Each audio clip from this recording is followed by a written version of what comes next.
ನಮ್ಮ ಸುತ್ತಮುತ್ತಲಿನ ಪ್ರಪಂಚದಲ್ಲಿ ಬೃಹತ್ ಪರಿಸರ ಸವಾಲುಗಳಿಂದ ಹಿಡಿದು ನಮ್ಮ ಕಣ್ಣಿಗೆ ಕಾಣಿಸದ ಸಣ್ಣ ಸಣ್ಣ ಅದ್ಭುತಗಳವರೆಗೆ ಎಲ್ಲವೂ ಇದೆ. ಬನ್ನಿ, ಇವತ್ತು ನಮ್ಮ ಪ್ರಪಂಚದ ಒಂದು ಅದ್ಭುತ ಪಯಣವನ್ನ ಕೈಗೊಳ್ಳೋಣ, ಮ್ಯಾಕ್ರೋದಿಂದ ಮೈಕ್ರೋವರೆಗೆ. ಸರಿ, ಮೊದಲು ಒಂದು ವಿಚಿತ್ರವಾದ ಪ್ರಶ್ನೆ. ಒಂದು ಹಳೆ ಫ್ರಿಡ್ಜ್ಗೂ ಒಂದು ಹಸಿರು ಎಲೆಗೂ ಏನು ಸಂಬಂಧ? ಕೇಳೋಕೆ ವಿಚಿತ್ರ ಅನಿಸ್ಬೋದು ಅಲ್ವಾ? ಆದ್ರೆ ನಮ್ಮ ಇವತ್ತಿನ ಕಥೆಯ 2 ಪ್ರಮುಖ ಭಾಗಗಳನ್ನ ಜೋಡ್ಸೋದೇ ಈ ಪ್ರಶ್ನೆ. ಇದರ ಹಿಂದಿರೋ ರಹಸ್ಯ ಏನು ಅಂತ ಕೊನೆಗೆ ನೋಡೋಣ. ಹಾಗಿದ್ರೆ ನಮ್ಮ ಪಯಣದ ಮೊದಲ ಭಾಗ ಅಂದ್ರೆ ಮ್ಯಾಕ್ರೋ ಭಾಗವನ್ನ ಶುರು ಮಾಡೋಣ. ನಮ್ಮ ಭೂಮಿಗೆ ಒಂದು ದೊಡ್ಡ ಕಣ್ಣಿಗೆ ಕಾಣದ ಅಪಾಯ ಎದುರಾಗಿತ್ತು. ಅದರ ಬಗ್ಗೆನೇ ಮೊದಲು ಮಾತಾಡೋಣ. ಸ್ವಲ್ಪ ಯೋಚನೆ ಮಾಡಿ, ನಾವು ದಿನಾ ಬಳಸೋ ವಸ್ತುಗಳಲ್ಲಿ ಅಂದ್ರೆ ಆ ಹಳೆ ಫ್ರಿಡ್ಜ್ಗಳಲ್ಲಿ, ಸ್ಪ್ರೇ ಬಾಟಲ್ಗಳಲ್ಲಿ ನಮ್ಮ ಭೂಮಿಗೆ ಹಾನಿ ಮಾಡುವ ಕೆಮಿಕಲ್ಸ್ ಇತ್ತು ಅಂದ್ರೆ ನಂಬೋಕೆ ಕಷ್ಟ ಆಗತ್ತೆ ಅಲ್ವಾ? ಆದ್ರೆ ಇದು ನಿಜ. ಹೌದು, ಈ ಅಪಾಯಕಾರಿ ರಾಸಾಯನಿಕಗಳೇ CFCs ಅಂದ್ರೆ ಕ್ಲೋರೋಫ್ಲೋರೋಕಾರ್ಬನ್ಗಳು. ಸೂರ್ಯನ ಅಪಾಯಕಾರಿ ಕಿರಣಗಳಿಂದ ನಮ್ಮನ್ನ ಕಾಪಾಡೋ ಆ ಓಝೋನ್ ಪದಲವನ್ನೇ ಈ ಸಣ್ಣ ಕಣಗಳು ಹಾಳ್ಮಾಡ್ತಾ ಇದ್ವು. ಇದೊಂದು ದೊಡ್ಡ ಶಾಕಿಂಗ್ ಸಂಶೋಧನೆಯಾಗಿತ್ತು. ಸೊ ಏನಾಯ್ತು ಅಂದ್ರೆ, ಈ CFCಗಳು ವಾತಾವರಣಕ್ಕೆ ಸೇರ್ದಾಗ ನೇರವಾಗೋಗಿ ಓಝೋನ್ ಪದರಕ್ಕೆ ಡ್ಯಾಮೇಜ್ ಮಾಡ್ತಿದ್ವು. ನಮ್ಮ ರಕ್ಷಣಾ ಕವಚದಲ್ಲೇ ತೂತು ಬೀಳ್ತಾ ಇತ್ತು. ಈ ಅಪಾಯ ಗೊತ್ತಾದ ತಕ್ಷಣ ಇಡೀ ಪ್ರಪಂಚವೇ ಒಟ್ಟಾಗಿ ಒಂದು ನಿರ್ಧಾರಕ್ಕೆ ಬಂತು.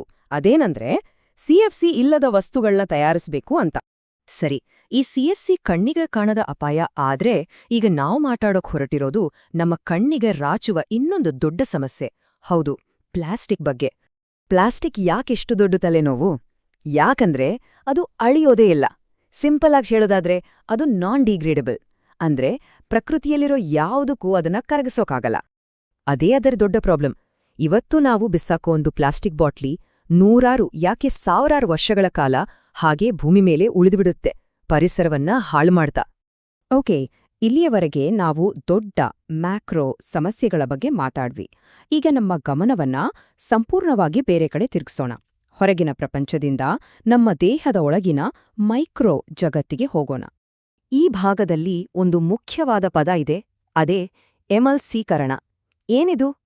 ನಾವು ತಿನ್ನುವ ಆಹಾರದಲ್ಲಿರೋ ದೊಡ್ಡ ದೊಡ್ಡ ಕೊಬ್ಬಿನ ಕಣಗಳನ್ನ ಚಿಕ್ಕ ಚಿಕ್ಕ ಕಣಗಳಾಗಿ ಒಡೆಯೋ ಪ್ರೋಸೆಸ್ ಇದು. ನಮ್ಮ ಜೀರ್ಣಕ್ರಿಯೆಗೆ ಇದು ತುಂಬಾನೇ ಮುಖ್ಯ. ಹಾಗಿದ್ರೆ ಇದರ ಕೆಲಸ ಏನು? ದೊಡ್ಡದಾಗಿ ಕಾಂಪ್ಲೆಕ್ಸ್ ಆಗಿರೋ ಕೊಬ್ಬಿನ ಅಂಶವನ್ನ ನಮ್ಮ ದೇಹ ಸುಲಭವಾಗಿ ಹೀರ್ಕೊಳ್ಳೋ ಹಾಗೆ ಸಣ್ಣದಾಗಿ, ಸಿಂಪಲ್ ಆಗಿ ಪರಿವರ್ತನೆ ಮಾಡುತ್ತೆ. ಅದಿಲ್ಲ ಅಂದ್ರೆ ನಮಗೆ ಶಕ್ತಿನೇ ಸಿಗಲ್ಲ. ಸರಿ, ಈಗ ನಮ್ಮ ಕೊನೆಯ ಹಾಗೂ ತುಂಬಾನೇ ಇಂಟ್ರೆಸ್ಟಿಂಗ್ ವಿಷಯಕ್ಕೆ ಬರೋಣ. ಅದೇ ಗಿಡಮರಗಳ ರಹಸ್ಯ ಶಕ್ತಿ.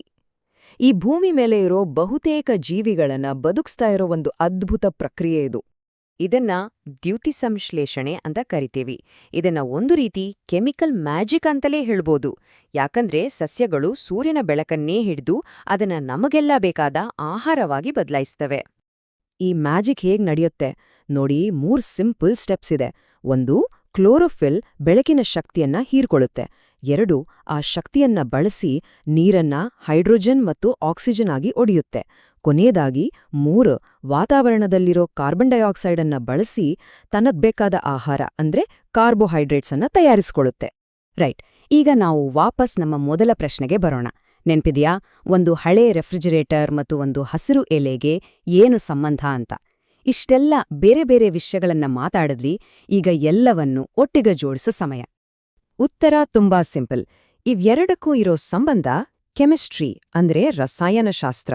ಒಂದು ಕಡೆ CFCಗಳ ಮೂಲಕ ಮನುಷ್ಯರು ಸೃಷ್ಟಿಸಿದ ಕೆಮಿಸ್ಟ್ರಿ ಪರಿಸರವನ್ನ ಹಾಳ್ಮಾಡೋ ಕಥೆ ಆದ್ರೆ, ಇನ್ನೊಂದು ಕಡೆ ದ್ಯುತಿಸಂಶ್ಲೇಷಣೆಯ ಮೂಲಕ ಪ್ರಕೃತಿ ಸೃಷ್ಟಿಸಿದ ಕೆಮಿಸ್ಟ್ರಿ ಜೀವವನ್ನೇ ಉಳಿಸೋ ಕಥೆ. ಹಾಗಿದ್ರೆ ಕೊನೆಗೆ ಉಳಿಯೋ ಒಂದು ಪ್ರಶ್ನೆ, ಪ್ರಕೃತಿಯ ಕೆಮಿಸ್ಟ್ರಿ ಇಷ್ಟು ಪರ್ಫೆಕ್ಟ್ ಆಗಿ, ಇಷ್ಟು ಸುಂದರವಾಗಿ ಕೆಲಸ ಮಾಡುತ್ತೆ ಅಂದ್ರೆ, ನಾವು ಮನುಷ್ಯರು ಮಾಡಿರೋ ತಪ್ಪುಗಳನ್ನ ಸರಿಪಡಿಸ್ಕೊಳ್ಳೋಕೆ ಇದೇ ಪ್ರಕೃತಿಯಿಂದ ನಾವು ಏನೇನನ್ನ ಕಲಿಬಹುದು?